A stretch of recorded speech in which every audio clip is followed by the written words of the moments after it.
दीपकपुर का कुम्हार। दीपकपुर नाम का एक छोटा सा गांव था जो शहर की चकाचौंध से बहुत दूर शांति और सादगी के बीच बसा हुआ था। इस गांव के आखिरी छोर पर, जहां पक्की सड़क भी खत्म हो जाती थी, मिट्टी और धुएं से सना एक पुराना और टूटा फूटा सा घर था।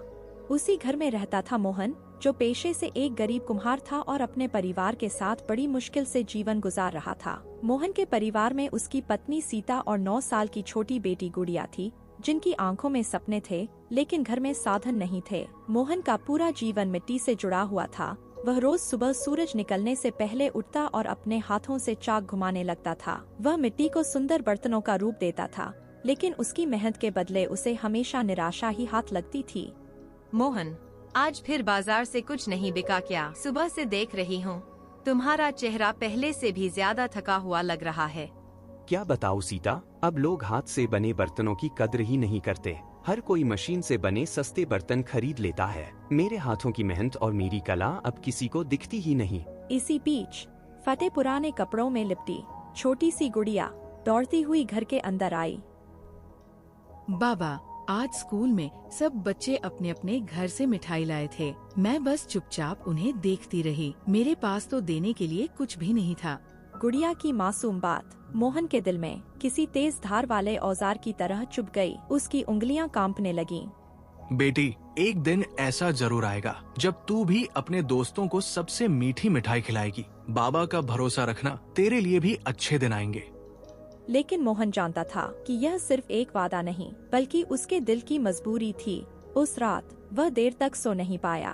कभी चाक की आवाज तो कभी बेटी की भूखी आंखें उसके दिमाग में घूमती रहीं।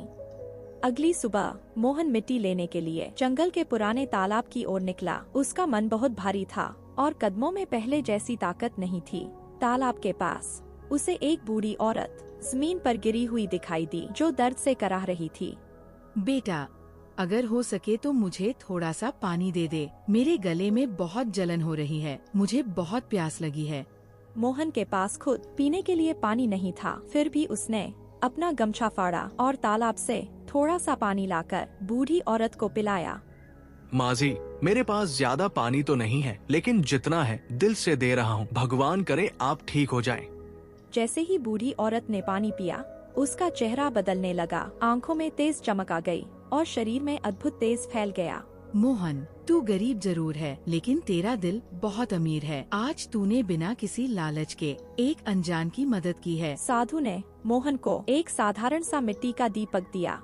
इस दीपक को अपने घर में जलाना, लेकिन याद रखना, ये दीपक सिर्फ उसी घर में जलेगा जहाँ सच्चाई और करुणा होगी। मोहन दीपक लेकर घर लौटा। सीता ने दीपक जलाया। पहली रात कुछ नहीं हुआ, दूसरी रात भी कुछ नहीं हुआ, तीसरी रात पूरा गांव हिल गया जब यह खबर फैली कि राजा की बेटी गंभीर बीमारी से जूझ रही है। उसी रात मोहन के घर में रखा दीपक अचानक सुनहरी रोशनी से भर उठा।